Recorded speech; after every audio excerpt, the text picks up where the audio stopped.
You weren't supposed to be here. Fifth period was gym, but you told Miss Tanner your stomach hurt. Again. You weren't the only one. Maya had been trailing behind you all morning, hoodie sleeves over her hands, earbuds in, but no music playing.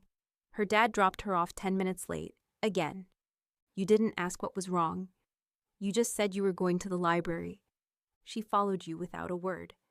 Now you're both tucked into the back corner behind the biographies, your usual spot, between a book about Nixon and one about Michelle Obama.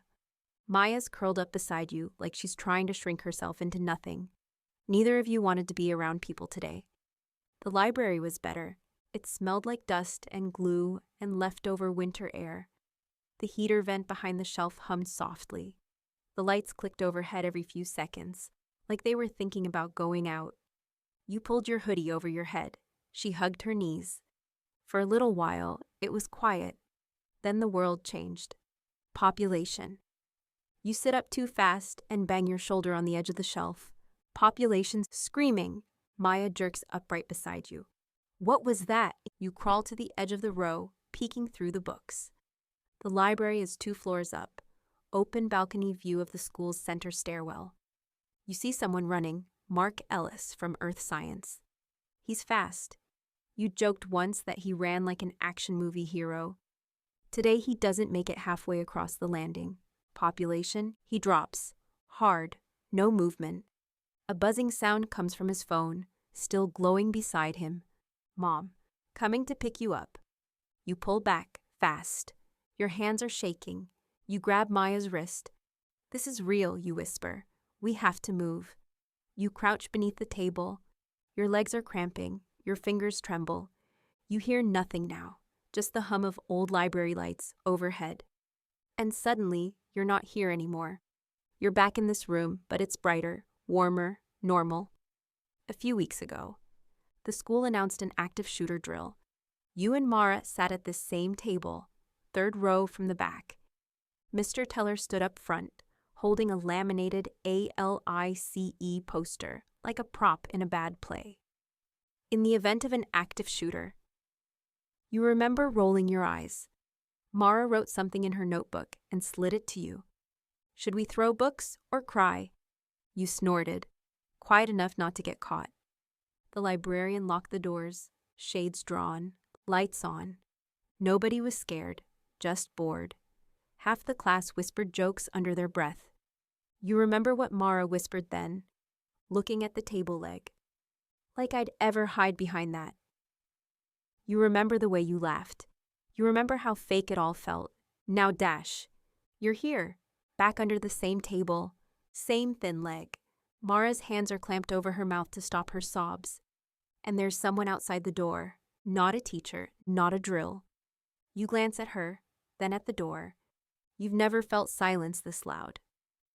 You both crawl low across the carpet, keeping below the tables, past the shelves, past the empty checkout desk. Halfway across the floor, you notice something, off to the side. A backpack, left on the floor, half zipped. You'd seen that backpack before. This morning, in the hallway, outside the office. Someone had been crying. You thought it was just a breakup. Maybe it wasn't. You don't say anything, you just move. There's a door behind the librarian's desk. You've seen janitors use it. You pull it open slowly, a small, dark supply room. You slip inside. Maya follows, chest heaving. You close the door gently behind you. It's cold in here. Boxes are stacked high. There's a cart with loose wheels, a ladder bolted to the back wall. Above it, a square opening in the ceiling. You lean against the door and try to listen. Your breath is loud, so is hers. Your foot bumps something. You reach down. A heavy metal hole puncher. The industrial kind, dented, cold. Beside it, a long metal ruler. Steel. One edge sharp enough to draw blood if you ran your finger along it too fast. You pick up the puncher, hold it in your lap. Maya sees it. Her lips are trembling. "Are we gonna die?" she whispers. You don't answer. You can't. Because in your head, you're not in the library anymore. You're back in the car this morning, arguing with your mom about gym class. She told you to just go, said it builds character. You rolled your eyes, slammed the door, didn't even say goodbye. And your brother, he was still in pajamas when you left, eating cereal, watching that dumb cartoon he loves. You almost hugged him, but you didn't, because you were late, because you thought there'd be more mornings. You blink hard, forcing the memories down, back into the cold, silent room, back into now. Maya is watching you, and the door is still closed. But for how long? You want to say no, we're not going to die. But you can't, not yet. Then you hear it, footsteps on tile, out in the library, not running, not rushing, just walking, heavy and slow. Maya starts shaking. You cover her hand with yours. The footsteps move past the checkout desk, then stop. You hear the faintest creak of a leather strap, then a voice. I know you're up here. It's calm, almost casual.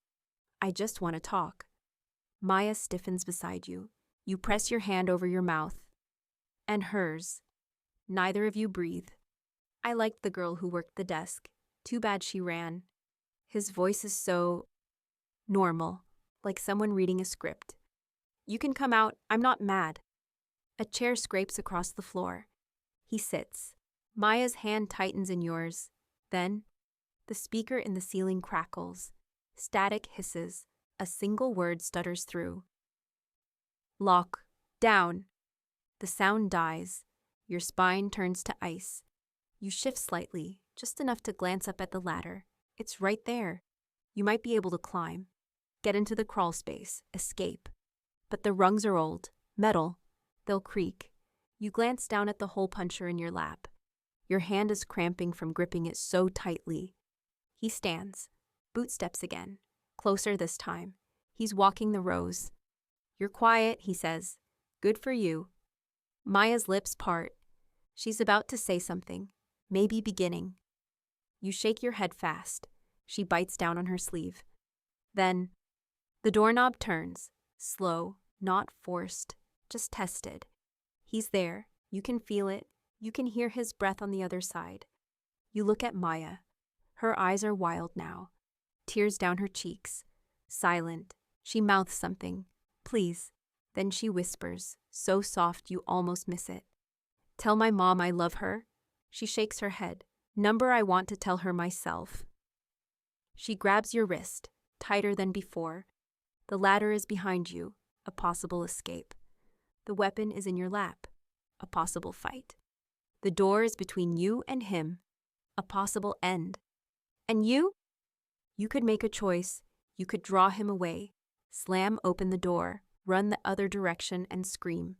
Let Maya climb. Let her live. You don't know if it would work, but it might. You look at her, at the fear, the hope, the trust in her face. You think about your mom, your brother, whether they'd understand. You think about your mom, your brother, whether they'd understand, and then you picture your own wake, your brother sitting in the front row, swinging his legs under the chair, your mom holding it together until someone says your name, the photo on the easel, the one she always loved, the one you hate, a poster board with glitter and glue and all the moments that made you. You wonder who would show up, who would cry, who would feel guilty. He's still outside. She's still waiting. And now it's your call. Do you run for the ladder with her? Or run into danger alone so she can make it out?